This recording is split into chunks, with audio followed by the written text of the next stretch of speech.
Again, on the subject of how we got the Bible, it's hard to accurately count exactly how many handwritten manuscripts there are of the Hebrew Old Testament. There are certainly thousands of copies in various synagogues around the world. But there are definitely almost 6,000 Greek manuscripts of the New Testament. Around 5,800 to be exact. And there are probably around 15 to 20,000 manuscripts in other languages, including over 10,000 in Latin. The decentralization of the manuscripts, often viewed as a weakness, is actually a guarantee that we can reconstruct the original text with near 100% accuracy. Because once the cat was out of the bag, once copies were made of the original documents, there were copies of copies of copies of copies. And all we have are copies, but they're found throughout the known ancient world. And once those copies were out there, there was no central bureaucracy, no central power structure or apparatus that could control the process and rein in what was done with all these copies. And if this copy found in one part of the world says the same thing essentially as this copy found in another part of the world, again, they go back to a common source. And so it's fairly easy to go back and to reconstruct what the originals would have actually said. In fact, there are so many copies. Daniel Wallace of Dallas Theological Seminary argues that if the pages of these manuscripts were collected and stacked, they would be 1.25 miles high. The average ancient document of some secular work, you're lucky to have something that's 2 feet high in the number of manuscripts, the ancient manuscripts that are available. But 1.25 miles high for New Testament documents.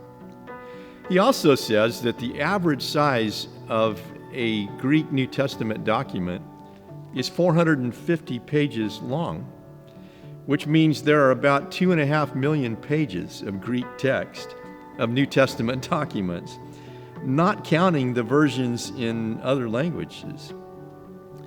There are about a million words of early church fathers quoting the New Testament.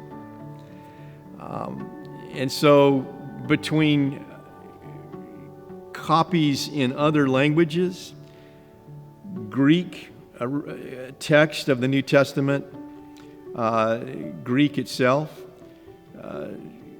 quotations of early church fathers of the New Testament in which you could essentially recreate the New Testament just on the basis of their quotations of it.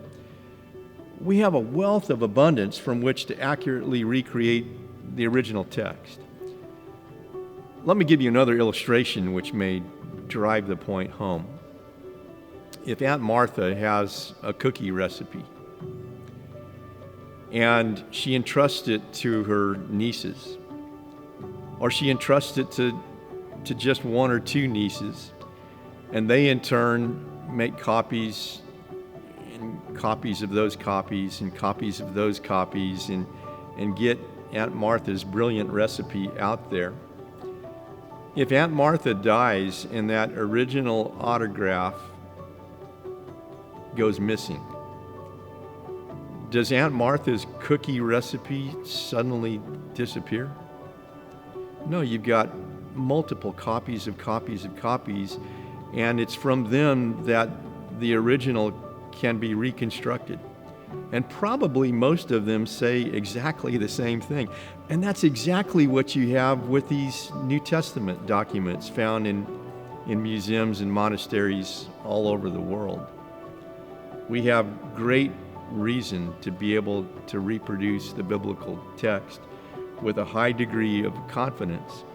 Again, and I believe God ensures the process and puts His guarantee, His seal of authenticity and protection in guiding that process down through the ages, so that we don't have to doubt, we don't have to wonder when we open a Bible to wonder whether it's really an accurate representation of what was originally given to God's people of old, many hundreds and even thousands of years ago.